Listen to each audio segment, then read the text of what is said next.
Hello friends, hello viewers. This is Dr. Jaitly. Welcome on MuniMeterHealth, your source of learning, cardiology, and of course about human heart health and awareness. So essentially here, very briefly, we're going to be talking about what are the indications for an ICD in heart failure. Now, this is primarily geared towards fellows, residents, and my colleagues and my students, but of course even general masses can gain some information out of this.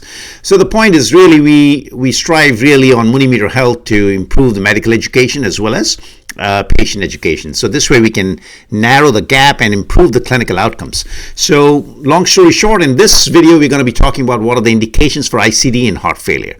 Well, number one, if somebody has had a sudden cardiac death and a cardiac arrest and has been revived, in other words, a CPR was offered in timely fashion and this patient was revived. Now, obviously, these patients are in the ICU or CCU settings and therefore they are very, very critically ill. So these patients automatically get an ICD, regardless what their ejection fraction, what their other scenarios, regardless whether they have CAD or no CAD. So that's one.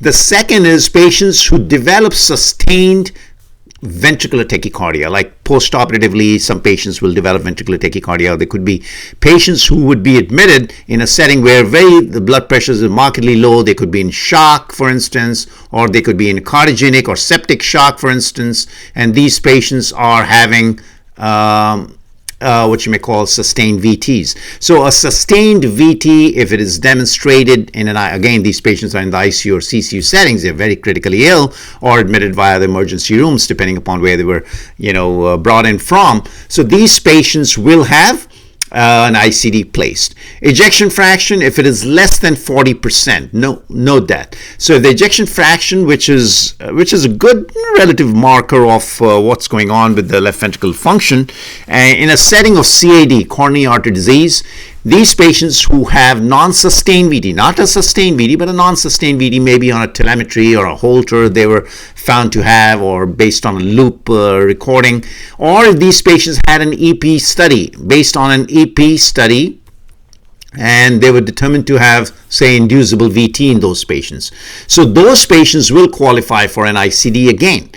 Another set of group of patients now are ejection fraction less than 35%. Now remember, ejection fraction is measured by an echo. If that is less than 35% in a setting of a non-ischemic cardiomyopathy, say a dilated cardiomyopathy or an alcoholic cardiomyopathy or drug-induced cardiomyopathy, smokers, obesity, viral, and whatever other etiologies, postpartum, for instance, that's a huge component, where the ejection fraction is less than 35% despite all conventional therapy. And these patients are symptomatic and therefore they belong either in New York Heart Association class 2 or class 3. Class 4 we tend not to give them an ICD unless they are going for a bridge towards further therapies. So class 2 or 3 they are qualifying based on the ejection fraction less than 35 for an ECD or ICD also.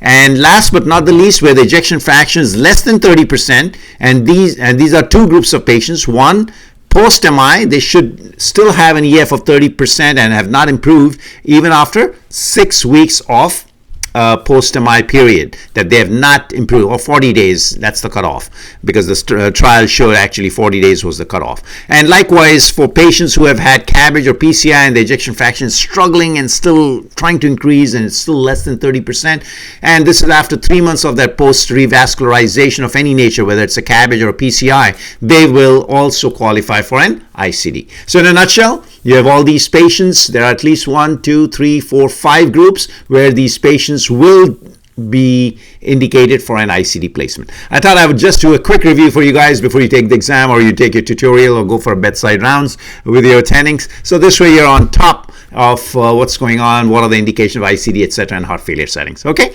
well, looking forward to meeting you again on my next video. Thank you again for your attention, and if you like this video, please don't forget to press the like button. Okay, and looking forward to seeing you again, and please share with your colleagues, your fellows, your students, your residents, and of course your medical doctors as well. Thanks again. This is Dr. Jaitly from New York, cardiologist. Bye now.